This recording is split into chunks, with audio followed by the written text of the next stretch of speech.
बिस्मिल्लाहिर्रहमानिर्रहीम। अस्सलाम वालेकुम नाज़रीन, आप यूट्यूब चैनल देख रहे हैं। मैं इमरान खान हूँ। अब तक की जो सबसे अहम खबरें हैं, मैं एक्चुअली ट्रैवल कर रहा था, लेकिन इस बीच में जो अहम तरीन खबरें हैं वो सारी हमने कलेक्ट की और मैं अब तक पहुँचाता हूँ। सबसे पहले सुहेल अफरीदी लगातार मीडिया से बातचीत करते हुए जो एहतजाज है उसका जवाब बता रहे हैं और ये उन्होंने क्लियर किया कि हमारे पास अब कोई रास्ता बचा नहीं है।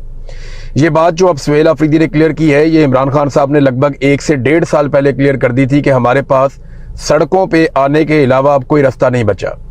जब 2024 में आईनी तरमीम कर दी गई थी और फिर उसके बाद 27वीं आईनी तरमीम की राह हमवार की जा रही थी, तो इमरान खान साहब ने तभी बता दिया था, बल्कि 26वीं आईनी तरमीम के बाद बता दिया था कि अब जो कुछ अदलिया के साथ और निज़ाम के साथ कर दिया गया है, अब पाकिस्तान तहरीक इंसाफ के पास या पाकिस्तान की आवाम के पास कोई भी रास्ता नहीं बचा सवाए इसके कि वो अब एहतजाज के लिए सड़कों पे आए। तो ये इमरान खान साहब ने पहले कह दिया था। सुहेल अफरीदी साहब ने अब ये कहा कि हमने अदालतों में जाकर देख लिया, हमने ऐवानों के अंदर जाकर देख लिया, हमने बातचीत करके देख ली, सारे दरवाजे खटखटा कर देख लिए, लेकिन कोई रास्ता बना नहीं। तो जब कोई और रास्ता नहीं बचता तो फिर आपके पास सिर्फ एहतजाज का रास्ता बचता है। अब वो एहतजाज के अलावा कुछ और कर नहीं सकते। एक और भी उन्होंने ऐलान किया और उन्होंने ये कहा कि जुमेरात का दिन ये बहुत इंपॉर्टेंट है, यानी अभी मंगल का दिन है, मंगल के दिन तो इमरान खान साहब की बहनें जाएंगी दोबारा से मुलाकात करने के लिए, वो फिर कोशिश करेंगी और नॉर्मली जब भी वो मंगल के दिन जाती हैं तो मुलाकात नहीं करवाई जाती। अब एक मरतबा फिर कोशिश की जाएगी कि मंगल के दिन दोबारा मुलाकात हो जाए, लेकिन अगर इमरान खान साहब की बहनों की मुलाकात नहीं होती तो वो वहां पे अलामती तौर पे धरना देंगे। एक नया अनाउंसमेंट जो सुहेल अफरीदी ने किया वो ये है, और वो जुमेरात के लिए किया है, और ये बड़ा ऐलान है कि तमाम लोग अडियाला जेल जाएंगे जुमेरात वाले दिन, और जुमेरात को अडियाला जेल जाएंगे, वहां पे अरकान असम्बली मौजूद रहेंगे। अगर मुलाकात करवाई तो ठीक है, अगर मुलाकात ना करवाई गई तो फिर पाकिस्तान के हर चौक को डी चौक बनाएंगे और जुमेरात की रात को पूरे पाकिस्तान में एहतजाज करेंगे। इससे एक मोमेंटम बिल्ट हो सकता है पाकिस्तान तहरीक इंसाफ की जानिब से, और इसके बाद एक क्रैकडाउन का बड़ा खौफनाक सिलसिला भी शुरू होगा पाकिस्तान तहरीक इंसाफ के खिलाफ। लेकिन ये क्रैकडाउन तो अब कुछ मानी नहीं रखता, क्योंकि गुज़िश्ता 3-4 साल से क्रैकडाउन ही चल रहा है और क्रैकडाउन कर करके लोगों को मार मार के चादर और चार दीवारी का तकद्दुस पामाल कर करके लोगों को काफ़ी रिजिलियंट कर दिया है पाकिस्तान की मिलिट्री एस्टेब्लिशमेंट और इदारों ने मिलकर। अब एक और चीज़ जो सुहेल अफरीदी ने की वो भी अहम है। उन्होंने कहा जी कि इमरान खान को अगर कुछ भी हुआ तो उसके लिए जिम्मेदार कौन होगा। एक उन्होंने नाम लिया आर्मी चीफ का पहले नंबर पे, फिर उन्होंने कहा जी कि वजीर आजम पाकिस्तान का शहबाज शरीफ, फिर chief justice of Pakistan Yahya Afridi, और फिर जो बाकी जजेस हैं वो जिम्मेदार होंगे अगर कुछ भी होता है इमरान खान साहब को तो। अच्छा, एक उन्होंने यकीन दहानी भी करवाई सिस्टम को, यानी रास्ता भी सुहेल अफरीदी ने छोड़ा। ये बड़े जीरक सियासतदान की निशानी होती है कि आप पूरी तरह से ना दीवार के साथ लगते हैं ना आप लगाते हैं। जो जज्बाती लोग हैं मेरी तरह के या बहुत सारे और मेरे सोशल मीडिया के दोस्त हैं, हम लोग चीज़ों को और तरह कैलकुलेट करते हैं, हम ब्लैक एंड वाइट में देखना चाहते हैं, लेकिन रियलिटी में आपको कहीं ना कहीं रास्ता निकालना पड़ता है। इमरान खान साहब भी क्योंकि एक पॉलिटिकल लीडर हैं तो वो टेबल के ऊपर बैठने में हमेशा बिलीव करते हैं लड़ाई करने से ज़्यादा, लेकिन उन्हें जब नज़र आ गया कि टेबल पे कुछ मौजूद ही नहीं है तो फिर आपको प्रेशर बढ़ाने के लिए मैदान में जाना पड़ता है और फिर अपने मुखालिफ को मजबूर आप करते हैं कि वो टेबल पर आए और दोबारा बैठ कर बात करे और इंसाफ के साथ मामला तय हो जाए। अब एक यकीन दहानी भी करवाई सुहेल अफरीदी ने कि जी अब फैमिली की मुलाकात करवा दें, वकला की मुलाकात करवा दें इमरान खान साहब से, और हम आपको यकीन दहानी करवाते हैं कि बाहर आकर वो किसी किस्म की कोई प्रेस टॉक नहीं करेंगे, कोई प्रेस कॉन्फ्रेंस नहीं की जाएगी, आप सिर्फ इमरान खान साहब से मुलाकात करवा दें। तो जुमेरात को जो है वो पार्टी कोशिश करेगी, मंगल को यानी कल वाले दिन जो फैमिली है वो कोशिश करेगी। असल में कौन है बंदा जो इमरान खान के पीछे पड़ा हुआ, मैं कई मरतबा आपको पहले बता चुका हूं कि बंदा इस सारे खेल के पीछे जो मेन आदमी है जिसकी ये डिमांड है कि इमरान खान से छुटकारा दिलवाया जाए, वो नवाज शरीफ है। आप लोगों को शायद आज इस बात पे यकीन नहीं आएगा, लेकिन मैं आपको, क्योंकि इमरान खान खुद ये कह चुके थे कि लंदन प्लान उनके खिलाफ तैयार हुआ है। इमरान खान ने खुद हमें बताया था कि ना सिर्फ इमरान खान को गिरफ्तार करवाया जाएगा बल्कि नवाज शरीफ को पाकिस्तान में लाकर उसके मुकदमात ख़त्म किए जाएंगे और नवाज शरीफ को इलेक्शन लड़वाया भी जाएगा, उसकी अहलियत वापस दी जाएगी। ये इमरान खान साहब ने सब कुछ पहले बताया था। नवाज शरीफ वो आदमी है जो पाकिस्तान की मिलिट्री एस्टेब्लिशमेंट को बार बार ये कहता है कि मुझे इमरान खान से छुटकारा लेकर दो। नवाज शरीफ इसके पीछे एक बड़ा प्लेयर है और मिलिट्री एस्टेब्लिशमेंट जो है वो बेगुनाह तो हो नहीं सकती, उन्होंने हमेशा जुल्म किया है, पाकिस्तान के जिस भी सियासतदान पे जुल्म किया है उसके पीछे से एक ही अगर कोई आप किरदार निकालेंगे तो मिलिट्री एस्टेब्लिशमेंट का ही होगा। जो इन्होंने किया बंगालियों के साथ, जो किया महाजरों के साथ, जो किया बलोचों के साथ, जो किया पठानों के साथ, जो किया पंजाबियों के साथ, अब वही इमरान खान के साथ किया जा रहा है, वही कश्मीरियों के साथ किया जा रहा है। तो अगर आप एक पीछे जिम्मेदार निकालें तो वो पाकिस्तान की मिलिट्री एस्टेब्लिशमेंट है। पाकिस्तान तहरीक इंसाफ ने अपने लोगों को कहा था कि एहतजाज करने के लिए आपने आना है और इजहार यकजहती के लिए भी आना है, और इस्लामाबाद हाई कोर्ट में सारे के सारे पहुंचे। ये फैसला गुज़िश्ता रात लगभग 10:30 बजे के करीब हुआ और 12 बजे के बाद ये खबर हर तरफ फैल गई थी। यहाँ बरतानिया में मौजूद सहाफ़ी हम सबको पता चल गया, पाकिस्तान में मौजूद तमाम जर्नलिस्ट वो इसको रिपोर्ट कर चुके, लेकिन पार्लियामेंटेरियंस नहीं पहुंचे। सलमान अकरम राजा साहब ने वहां पे खड़े होकर काफ़ी भड़ास भी निकाली। उन्होंने कहा ये 70-80 पार्लियामेंटेरियंस हैं, ये क्यों नहीं आए? क्या कौम अब इनका इंतजार करेगी या कौम अब इन पे भरोसा करेगी? कौम को अपने हक के लिए निकलना है, इन 70-80 लोगों के ऊपर आप भरोसा नहीं कर सकते। वो इतने मायूस हुए, उन्होंने कहा जी मैं गिड़गड़ाया इनके आगे, मैंने इन्हें कहा कि आप सबको आना होगा, लेकिन ये नहीं आए, ये सारे कहाँ गए? फिर उन्होंने कहा कि मैं जानता हूं कि कौन कौन नहीं आया और कौन कौन क्या कर रहा है। उन्होंने ये भी कहा कि मैं ये भी जानता हूं कि 5 अगस्त को कौन कौन आया और कौन कौन नहीं आया, तो हम एक्सपोज करेंगे। ये भी सलमान अकरम राजा साहब ने तंग आकर कहा।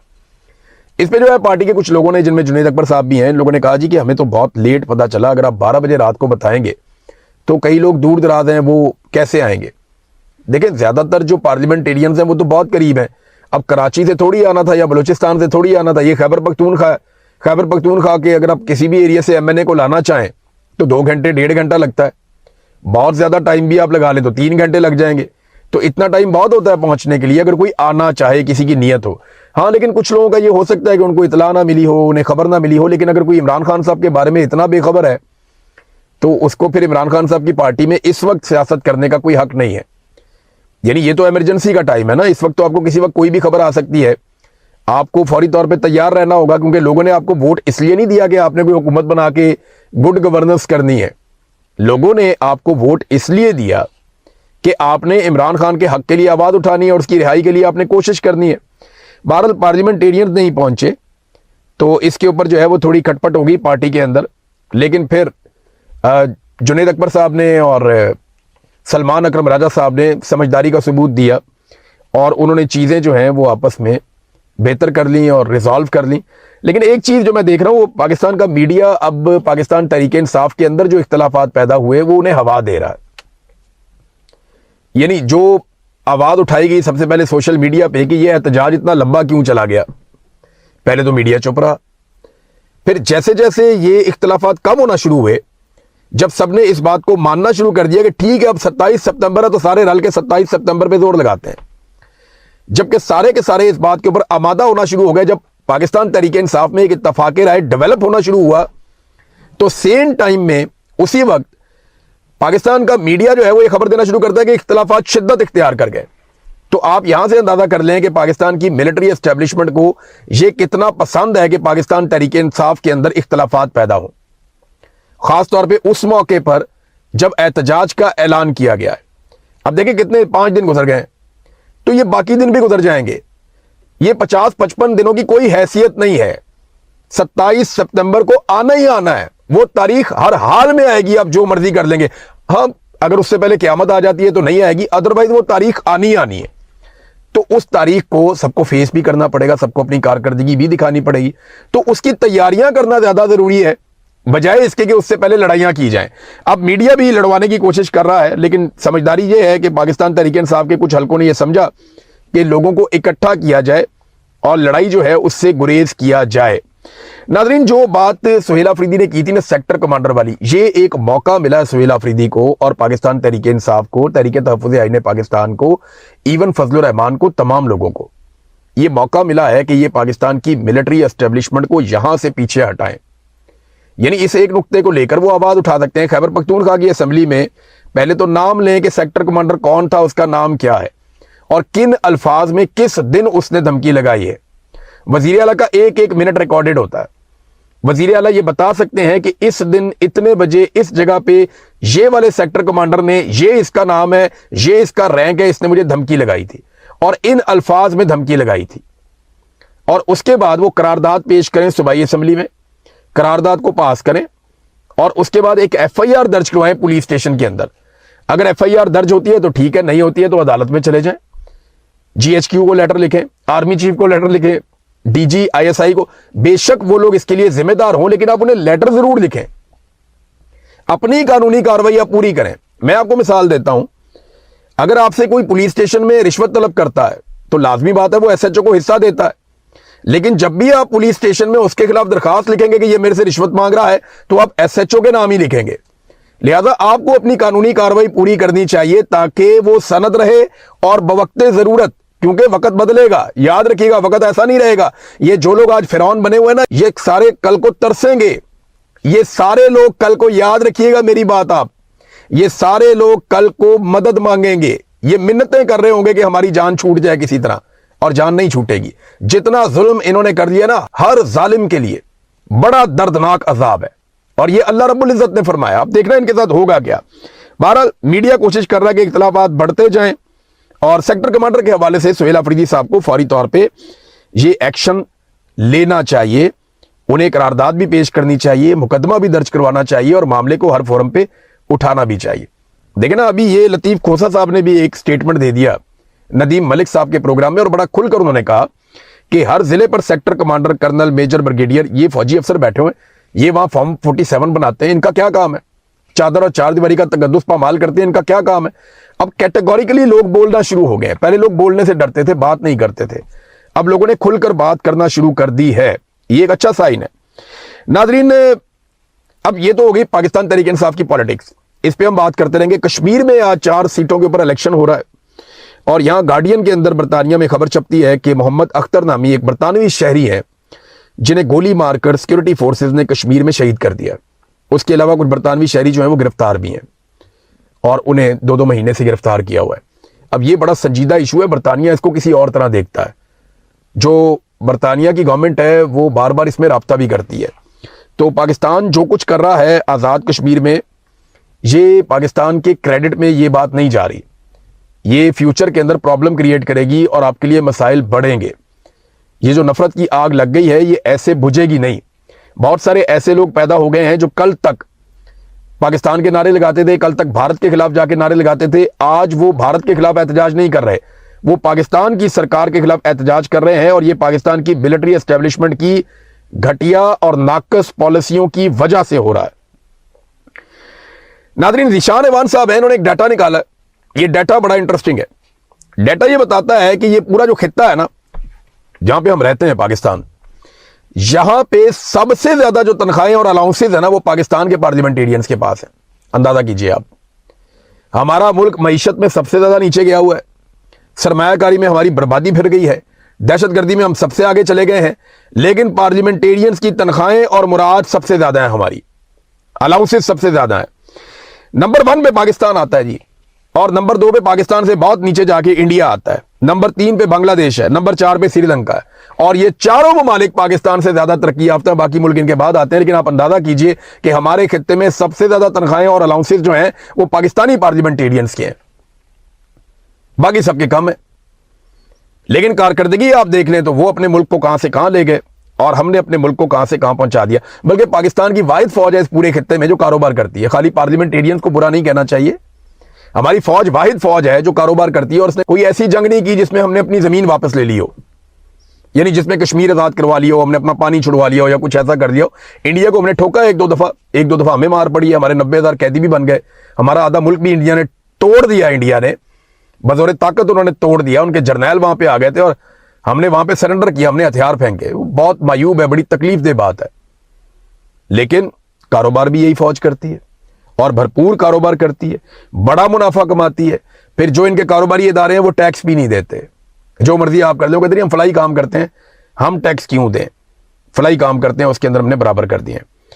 अब नाजरीन, एक मैं आपको ये वीडियो दिखाता हूं, जरा वीडियो देखें आप, छोटी सी है, 22 सेकंड की वीडियो है। यहां पे एक पार्लियामेंटेरियन है, ये सूबाई असेंबली की, ये उठती है, उठ के कहती हैं जी लिया की गलियां चमकती हैं तो मरियम नवाज की वजह से चमकती हैं। मीठे मीठे अल्फाज हैं, जरा ये आप सुनिए, और उसके ऊपर फिर एक बुजुर्ग हैं, उनका तबसरा देखिए, फिर मैं आपको बताता हूं। ये सुने आप। लिया की गलियां चमकती हैं तो मेरी वजीर आला मरियम नवाज साहिबा की वजह से जनाब चमकदियां पे सामने ठीक है आन दी रिकॉर्ड है सारे ਆ ਦੇਖ ਲਓ ਵੀ ਕੀ ਸ਼ੇਰ ਆ ਚਮਕਦੀਆਂ ਪਈਆਂ ਨੇ ਆ ਪਾਣੀ ਕਮ 2 ਫੁੱਟ ਪਾਣੀ ਹੈ ਇਹ ਚਮਕਦੀਆਂ ਪਈਆਂ ਨੇ ਇਹ ਸਾਡੀ ਯਾਨੀ ਕਿ ਨਾ ਸੀਐਮ ਦਾ ਹਾਲ ਹੈ ਇਹ ਸਾਡੀਆਂ ਗਲੀਆਂ ਦਾ ਹਾਲ ਹੈ झूठ झूठ पे झूठ झूठ जी नादरीन, ये सुना आपने, इसीलिए आपको सोशल मीडिया इतना खतरनाक लगता है, इसीलिए मिलिट्री एस्टेब्लिशमेंट की और 2 नंबर सियासतदानों की जान जाती है। माजी में आप ये गेमें डाल देते थे, तारीफें करो, गेमा चुक दो, और बाबा जी ने सारा पोल खोल के रख दिया, झूठ पे झूठ, झूठ पे झूठ। उन्होंने कहा जी ए गलियां चमकदियां पईयां ने। ये है नादरीन हकीकत, और इस तरह खोल के रखते हैं। तो मेरी पाकिस्तानियों से गुजारिश है कि अगर आप इन्हें एक्सपोज करना चाहते हैं, ये सबसे बेहतरीन तरीका होता है। ये जब कभी कोई बोंगी मारें या जब कभी अपनी गेम उठाएं, फौरी तौर पे आप हकायक उसके साथ जोड़ें, इनका क्लिप उठाएं, उसके साथ जो हकीकत है उसको साथ जोड़ें और जोड़ के दुनिया को दिखाएं जनाब ये इनकी औकात है। ये है सोशल मीडिया का सबसे बेहतरीन इस्तेमाल। अब सोशल मीडिया का इस्तेमाल तो ये भी है ना, देखें शहबाज शरीफ का अगर आप स्टेटमेंट देखें या इन लोगों के सारों के आप देखें, महंगाई मार्च इन्होंने किया इमरान खान साहब की हुकूमत गिराने के लिए कि जी महंगाई बहुत हो गई है, हम इमरान खान की हुकूमत गिरा रहे हैं। कोई एक चीज इमरान खान की हुकूमत गिरने के बाद किसी एक दिन भी इमरान खान के दौर से सस्ती हुई हो तो आप मुझे बता दें। चैलेंज है।